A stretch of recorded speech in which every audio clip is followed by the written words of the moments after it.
Alright, so Umami is a YouTube channel, more specifically an animation channel, and I'm going to be reviewing it probably out of 5 stars, and I'm going to tell you why it's definitely 6 out of 5 stars, because it's absolutely amazing and super underrated. Now, the main reason for this is probably because a lot of his videos, which include short animations he does, and his main attraction, which is a web series he made called Interface, which he's still working on it, and it's been like 4 or 5 years. I think the first episode came out in 2016, and now the latest episode, episode 23, came out last Sunday. And a lot of his shorts are symbolic of different things, and for YouTube's main audience, children, this just doesn't really work so well for them. Like, they kind of don't get it versus someone like The Odd Ones Out who just does short and simple, like, story animations.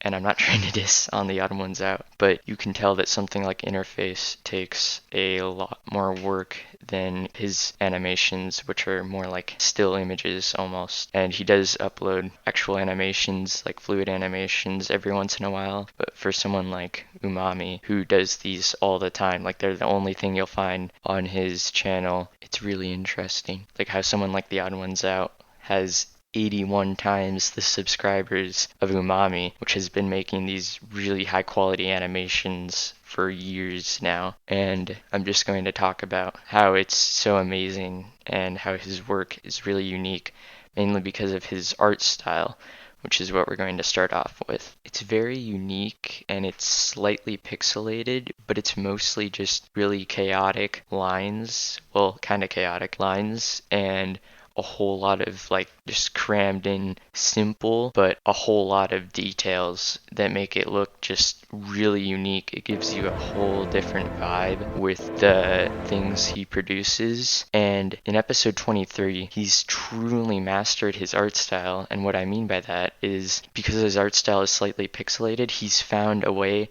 to make the perfect blend between 3D and 2D. And like the stuff in episode 23 looked better than some of the CGI in Demon Slayer, and that's really saying something for those of you who have watched that. And also, it's not just, his blend between 2D and 3D, it's also his 2D animation. It's improved so much since episode 1.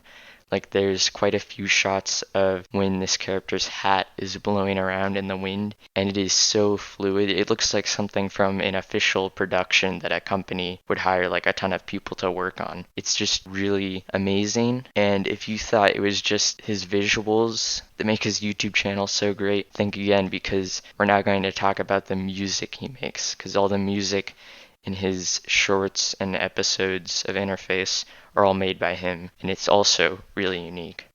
So his music that he makes is kinda almost like vaporwave music, but it's a little different in that it has some actual just raw instrumentals in it, usually only being drums, and then majority of what you hear is almost like vaporwave kind of sounds. And it's very unique and also helps just set the super unreal kind of tone for his entire channel. It's almost like watching a fever dream, except it has an actual story. And speaking of story, he's also great at storytelling, and that's the next subject I'm going to talk about. So usually his storytelling for his shorts is usually like the shorts are symbolic of kind of different things, and unlike some artists, they're not really about like real world problems. They're still about just stuff happening in that universe of that short, but it's still symbolic. And a lot of what he does is actually he'll take a lot of really famous art pieces that he likes and he'll base some scenes off of those. And an Interface that is just a really amazing story. Like, I highly recommend you watch it because it's a story I haven't seen anywhere else before. And in his Interface series, it's a little bit different than the shorts, where the only things that are symbolic of events happening in the Interface universe. And again, this is kind of his main draw because it's a little different. where the story is only really talking about what's happening in the Interface universe, and it's more like a direct plot about the characters in the Interface universe rather than something symbolic of something from real life. It's kind of just about the story of Interface, and how I mentioned the symbolic about things from the Interface universe. Those are usually hidden inside of character dialogue, or every once in a while images, but mostly character dialogue, and it's just really well designed and just unlike the production quality of anything else I've seen on YouTube ever. So yeah, with that, I'm going to give him about like 10 out of 5 stars because it's just amazing, and I really want other people to know about it. His subscribers are only in the 100,000s, which makes no sense to me.